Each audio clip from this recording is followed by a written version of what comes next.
All right, welcome everyone. We're Semblance of Sanity. I'm Caleb. I'm Jacob. And we're here for Kakushigoto, episode 12. Oh boy. This is the finale. Yeah.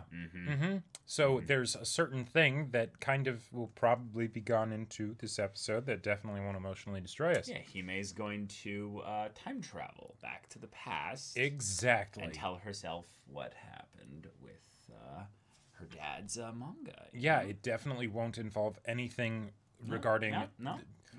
life Tomorrow stopping never comes. for Tomorrow particular characters. Tomorrow never comes, right? That's what all the sages say. It's See, the cause of today. Kakushi's death is just going to be Tomoruin screwing up one final time, and Annie just has a heart attack or something.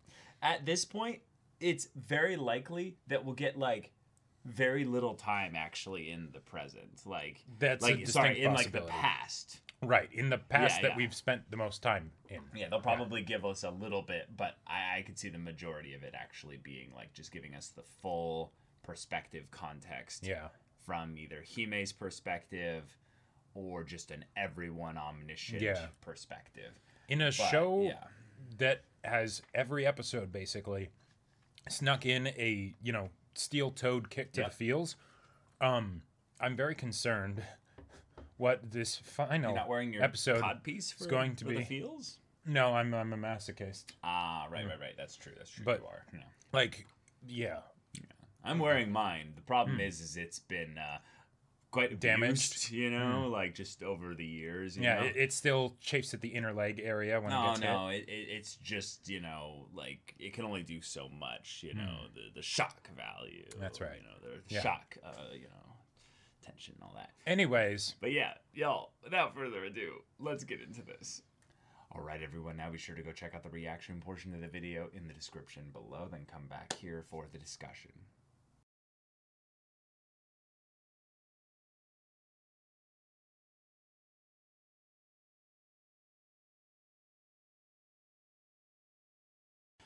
We got a happy ending, guys. We did. We got a happy ending. And I mean, somehow that makes me even worried. like more emotionally distraught. Just because I think I had just the biggest stress ball of like I'm gonna be ready. We were prepared for the worst. For a finale that's gonna rip my heart out, and this one did, but it was so good. Yep. It was so good. Like I really, really love the father-daughter relationships in stories and stuff. But what I really liked about this was that they quickly took the amnesia, cliche, and we're like, haha, yes, it's funny because the amnesia cliche. Right. Of course it is. Yep. And they immediately in the same episode switched it all. Which is awesome. I am so glad. I'm so glad that this was this was a happy ending. The amount of stress and just tension in my whole body while watching this episode was actually ridiculous. Like I can't remember the last time that I felt this tense watching, just a happy, wholesome, fun show. Yeah. I love the way everything about this episode was set up. We get all the info confirmed to us through Hime of the things that we had already like theorized for some of those things like 4 episodes ago, 5 episodes ago, some in a couple episodes They've been giving us a good drip feed, Yeah, Kakushigoto as a show does a really good job of foreshadowing its themes, plots, and little details and twists and things like that. So really good job. Really good job.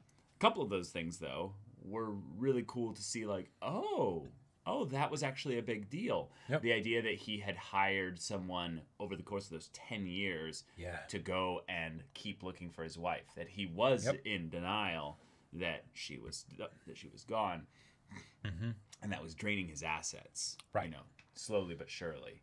So the idea that he was able to provide enough for Hime that he was able to get her through high school with no problems, but we get literally a comic accident. Like that joke the mangaka had to have been like, I'm evil. Right. And also like laughing and then also maybe sobbing because of the idea of the thing that you love so much killing you, and maybe it's some, commentary from the mangaka of like, yes, this. No, I think it was sick laughter. Yeah. Just Tomoruin style, just how cliche, but not even cliche, just like. It was always going to be this that killed him, and now I'm literally Tomoruin's comment of like, oh, the other like companies or whatever probably wouldn't have been able to because they're not popular enough. Tomoruin was on fire in the worst and best possible way. Actually, yes, this was Tomoruin's best episode in that regard. And he's had some other than maybe the housekeeper episodes. One when he was the CEO. Back earlier, but let me like break down this joke because I just find it so funny. He's a comic. Yes. What hits him are comics. It's comical. It's funny. Not only that, he was carrying this burden, this secret all this time. That spilled out. Collapsed under the weight of it. Oh no. That's the next part. Is that someone leaked the secret. And that's what caused it to collapse down and on itself. And also the leaked secret of the fact that he was still searching for his dead wife that caused the weight of his manga to crush him. Yeah, exactly. It's so bad. I love it. But that's just the beginning. Then we get Hime getting to see all this. We now have confirmation that the boxes were all made by Kakushi, which was a cool thing for us to have gotten wrong at a lot of times during the beginning of the show, because that made us think more emphatically that Kakushi was going to die.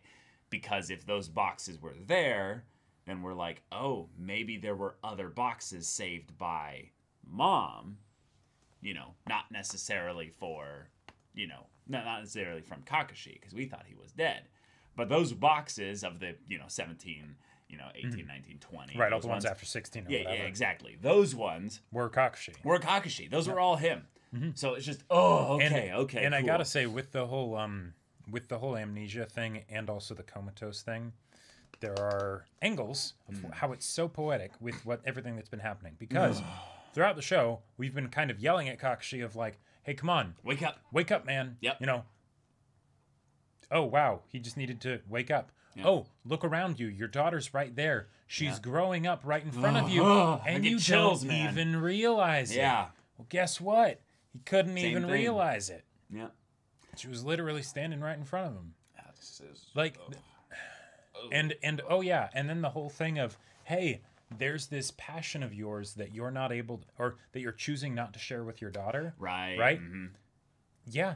And then that ends up being the thing that reminds him, but then also... Turns out she was keeping a secret from you too. Same thing. She was drawing manga. Not dirty manga, but she was drawing manga. But she kept it a secret from you because it'd be too embarrassing. Yeah. Apple doesn't fall far from the tree. Nope. Now, while it can make for a great joke, and then it's the cool thing of, oh, they're so similar, and now they get to enjoy it together. Those were years where they could have been drawing manga together. All the issues potentially that he had with his work and things like that, even though he still drew manga afterwards, even if it wasn't published or whatever, that could have been something that he didn't. Time that you spent together, but also even the financial situation might not have been as big of a deal because you would have had this other person to draw with and share that with, and that might have helped the creative process even. Like you never know. You never know.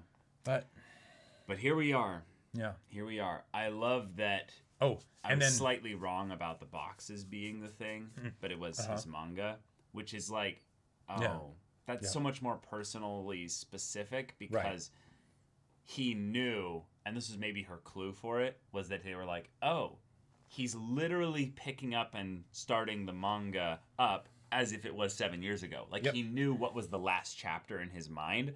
So then he starts continuing it, and then Tomoruin's like, oh, I've seen this before, oh, I've seen this before. This is directly continuous from that. So he is remembering a little bit. So he is remembering actually like very well, but the idea then that, then there's all of the memories associated with when those chapters came out. He may, going into middle school and high school and things like that. Yeah. I'm just so like relieved that we get a happy ending, because I had like emotionally prepared myself. I was in denial for a very, very drawn out, just like somber ending. Yeah. And I was like, well, but the thing is this show is so funny. Like, right, how it's are like they they gonna wouldn't do jokes? that to us. Yeah. How are they gonna have jokes that feel like they would be actually like able to fit in the pacing and the delivery of the episode? We won't be able to laugh at the gags if suddenly Kakashi dies. But no. This show just went above and beyond and decided we're gonna laugh and poke fun at all the things that would have been the tropes used to make this kind of thing an emotional dick punch, which it still was. Right.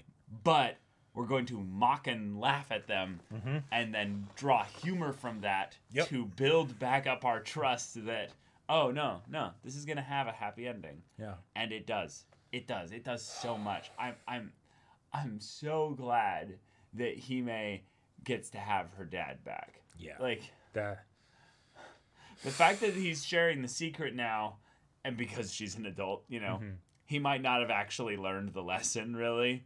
Sure, because he never had to actually choose that. And if anything, he still didn't choose it because even though she was an adult, it's that she's an adult and she already knows. It wasn't and she literally brought it up right, to me. Exactly. Yeah. You know, it wasn't she's an adult, okay, I'll tell her, you know. But the crazy thing is that, like this show could have gone maybe, like, I don't know, another season. Sure. Like, and just kept bringing up more and more stuff from the childhood. In a lot of ways, I'm glad it didn't. I'm glad it didn't. Because can you imagine the amount of tension we would have released? That would have been bad for my health. Like, it already was, I feel like, but... Oh, but the show was so good. Yep. Like, such a good show. I love stories that get into father-daughter dynamics. I absolutely love them. And this one did it fantastically. Like, it's... And in such a short amount of time. Like... Oh, man. Yeah. I feel like I can breathe again. Right? Oh. Okay. The assistants were wonderful. Yep. I loved the little, like, bits of, you know, very obvious, like, hey, we're going to walk places, and I'm going to exposit to you, and you're going to exposit to me about all the stuff that he did. But then when they all get there together and they're like, oh, okay, let's help him. Let's go into this. And they're like, wow, this is, like, I can hold a pen like this. And I love that Rastana is doing her own manga. Yeah. Like, because of course she would be the one that, right?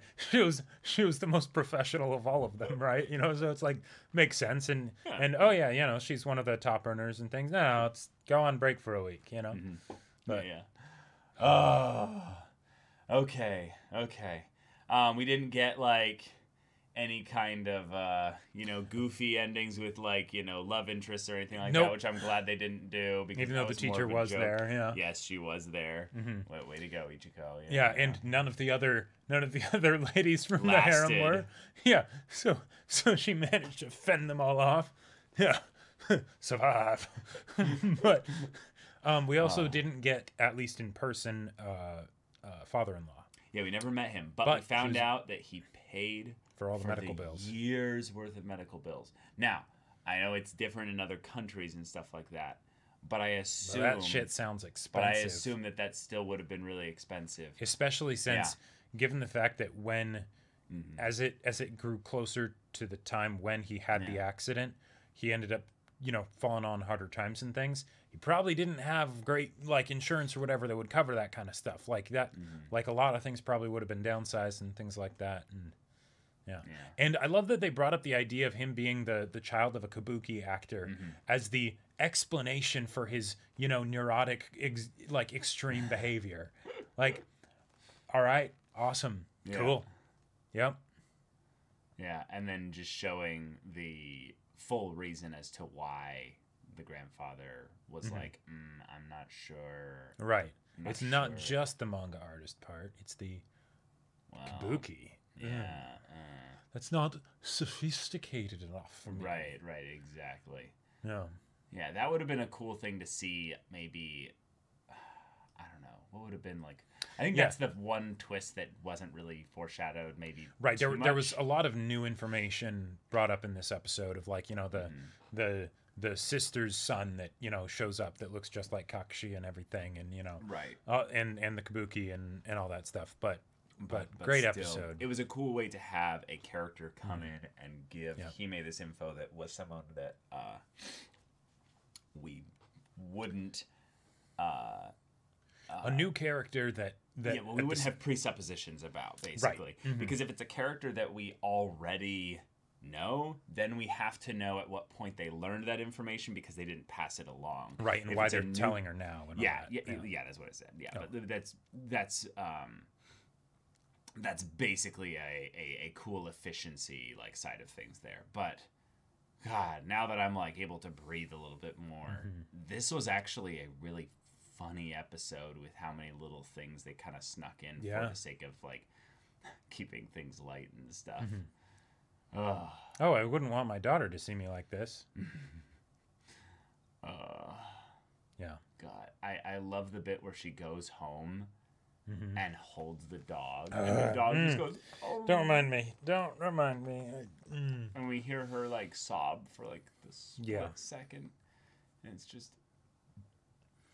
And I gotta say, I liked the thing that they brought up of why don't we just tell him? And it's, well, that could actually be counterproductive. And I like that because for a portion of the episode, I'm like, well, why don't they tell him? They could explain to him, this is your daughter, all that stuff.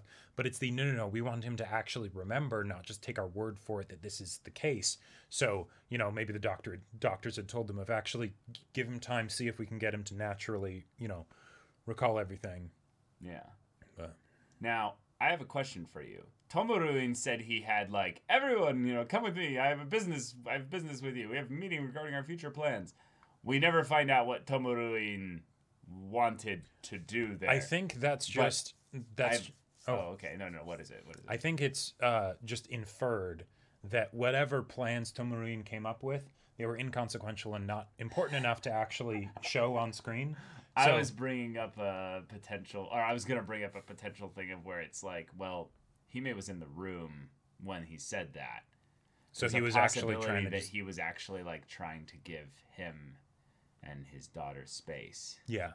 Because then they have the conversation of like, yeah. What is it that truly makes him happy? And he's like, no, the thing that makes me the happiest is knowing that Hime would grow up big and healthy. And I love that while she's thinking about this, a lot of it's in her head as she's trying to like keep it contained and all that stuff. And because she's thinking, this is what's best for my dad, right? I'm going to keep this secret, Yeah. Father like daughter. And then she ends up accidentally saying it out loud. Yeah. That...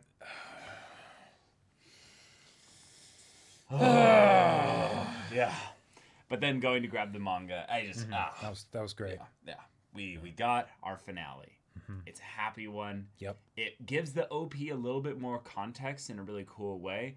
The bit that I was always like, this is a little weird, is why was Kakushi in the past at the final scene where they kind of meet each other and you see their feet walking up and hers has all the tall grass and his is the short one, and they're like looking at each other but they're also looking past each other.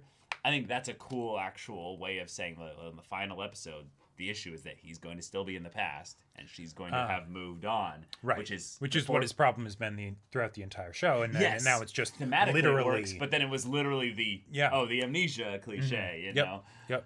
And then the final joke of, we actually have a pretty good idea for what we could do for a manga. Yeah. Oh, you want to do a gag comedy manga? Well, what if we did one about someone who draws dirty manga and they have to keep it a secret from their daughter?